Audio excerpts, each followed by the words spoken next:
All right, our guest this week is running back Joshua Carter. Josh, appreciate the time. Thanks. Absolutely. Thank you for having me. Well, it's been a very interesting last 3 weeks for you, just to say the least. I know that you're a team first guy, but to have three consecutive game winning touchdowns that turn out to be the game winner for your team, what does that mean to you? Sure. I mean, it means a lot, just being able to, showcase my talents at any point, just whether it's a game winner or whether it's just a regular play, just I treat every play like it's a life of its own, and just getting the job done. It's a blessing to just have the opportunity to have a game winning touchdown or a game sealing touchdown or or go ahead, just something to put our team in the advantage. So yeah, it's a blessing for sure. I've watched your game-winning touchdown against Austin P now about 50 times, and my jaw still drops with just how you were able to find the end zone on that run. When you go back and watch it or look at it, or maybe even live, what take us through what your mindset was? Did you have anything, or was it just try to get as much yards as you possibly could? So live, I'm just going through it and just getting the handoff. A I've seen all the twist up front, seeing the flow of the backers and all that type of stuff. Just trying to get to the second level as quick as possible, as safe as possible. And then I saw one of my old linemen. I believe it was Coppinger. He uh he worked up to the next level and got a block. Just kind of sealing them off outside, so I was able to cut right behind it. And then after that, it was just get as much yards as possible. Just really trying to get in the end zone. By the time I broke all the tackles and I spun back around and saw the end zone, I was like, shoot, we just got to get there now. We get there, the game's over with. So that was something I was thinking about. Just get there. How big has your offensive line been to your individual success this year? I mean, they're everything. Them, the receivers, tight ends. We spoke earlier this week, and again, I'll give them all the credit that I can. Matt is just he makes it easy to run the football. He's making the right reads. Just setting me up with blocks. Tarleton game is really kind of whenever he really started taking off with it. Just being as consistent as he's been the last three games. Getting backside blocks, taking somebody that is initially in the play out of the play, and again, like we were saying earlier in the week, just finding that one on one down the field wherever it's at and taking advantage of it. Yeah, he showed a lot of toughness in that game against Tarleton. I think he was already respected in that locker room, but I Absolutely, think he earned another badge in that Tarleton State game. absolutely. Recently, you in the last game just went over 1,000 yards, 1,000 yards in your career. Did you do any special thing to celebrate that? Yeah, take a picture with everybody all the offensive linemen that blocked for me this entire year. I'm upset. I left out VT. I left VT out of the picture. I didn't even know he wasn't in the picture until after it was taken. So I'm a little upset about that with myself. Just making sure that he's not in there because we have a really good relationship. I talk to him as much as I possibly can, and you know we we just have a lot of good one-on-one conversations, some intellectual stuff, things, or just how to read how he's feeling about the football, how he's feeling about the game, just trying to pick his brain, see what he's thinking going through a play so I can, work around that or work with that type deal. So yeah, I mean the only thing I really did was take a picture. At the end of the day, I mean it's just a season that, that was expected in my head, and it's just keep moving forward. Now we just gotta go to the next week, win this next game, and see where our season takes us after that. I noticed after the game you picked up that whiteboard. Is that what you wrote on the whiteboard? Yeah, yeah. I wrote 1,000 on the whiteboard, took a picture with all 1,000? my boys up there.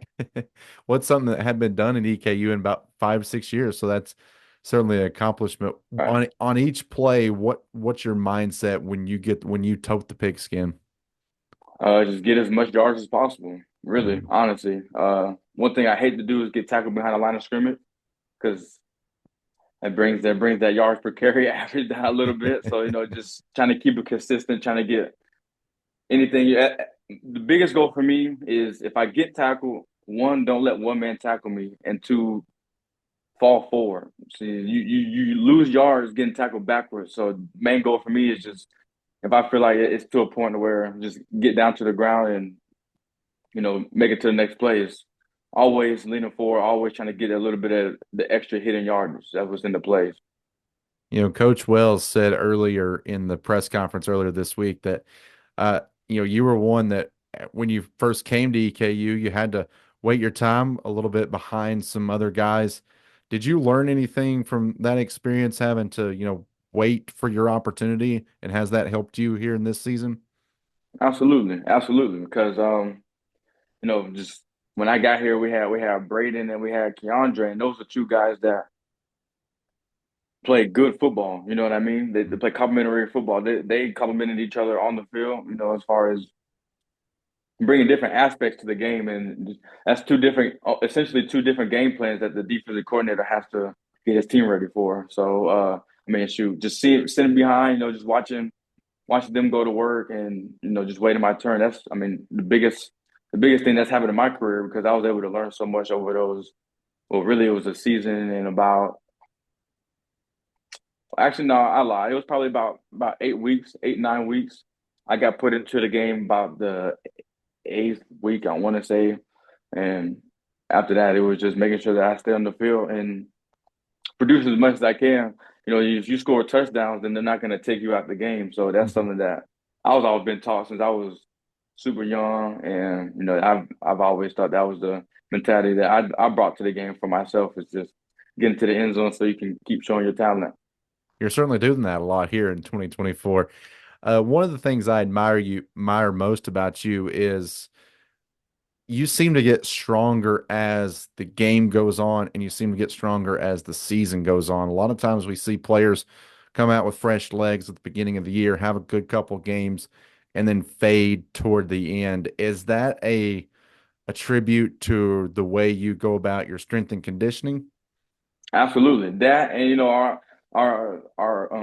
coach just gives us a lot of good. He's been rotating us good this year as far as giving both of us breaks whenever we need it. Even sometimes when we don't need it, but it's necessary because we just gotta feed off of each other. I'm highly motivated by BB and all the other guys that's out there making plays. So that's something I'll have to give credit to Coach Richmond about that because he definitely just allows me to get a break whenever I need it. If I am feeling a little bit, out of it at a point, and I feel like I need to go in again, he would ask me, like, "Are you okay? Are you ready to go? Like, can you go?" Most importantly, because the best ability is availability, and I just try to be available as much as possible. What because a lot of times fans just say, why not give it to the guy the ball 35, 40 times a game? It's not like that. You have to really consider a lot of people think it's a sprint. It's really a marathon because 60 Marathon for minutes sure. is a long game. And to be able to kind of pick your spots, I think that says a lot about this coaching staff and the way they manage the game. Absolutely, hats off to him for that. That's something we talk about. I wouldn't say very, very often, but enough to where the point gets across on both parties. So for sure, yeah, just hats off to them for sure. The last couple of weeks seem like every game has been down to the wire, kind of like the way it was last year. How mentally tough is this team in your opinion? I think we were very mentally tough. There's some things that we got to work on still, and that's something that keeps our head level, keeps us motivated to get better every day. Because you can never be as tough as you can be. Like what I mean. There's always an extra gear that you can kick it into. If you think you're doing enough, do a little more, and that's something that we've always just begin through and telling everybody every day. Just keep stacking, get better at something. If you're gonna get better every day, you have to get better at least one thing, and that's something that everybody's kind of been understanding going throughout the rest of the season. Mhm. And again, we understand our back is against the wall right now, so it's been must win for the last 5 weeks, and that's something that everybody's kind of understood. That definitely helps us have a strong mental capacity going throughout for the rest of the season because we all have the same goal at the end of the year, and that's to win that national championship. Yeah, you're a big piece of the offense. Where have you seen that you think, in your opinion, that the offense as a whole has improved from week one against Mississippi State to where we are now going into the regular season finale on Saturday? Just being more comfortable within the system is really such a big thing for us. It's a huge thing for me as well because I mean I've been in this offense for going on 3 seasons now, but I mean there's always something new. There's always something added. There's always something different about it each year, whether it's what exactly we want to get out of the offense or who we have within the offense, the abilities of the people within the offense. I mean everything's changed. Everything something's been different at least these last 3 years each season. So just understanding, what our strengths are, what our weaknesses are, and identifying our weaknesses, and just trying to get better at those every day in practice, so it'll translate to the game. How's that clothing line? It's good. It's good. We got some stuff coming up pretty soon. We're also, just a part of a 7-on-7 team as well. So we're on a 7-on-7 team. The season's about to start up here pretty soon. So that and clothes, I mean, shoot, that's been taking up pretty much all my free time the last 12 weeks as of now.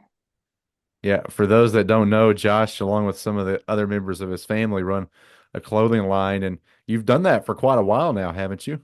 Absolutely. Yeah, it's been 8 years now. 2016. Yeah, about 8 years. Yeah.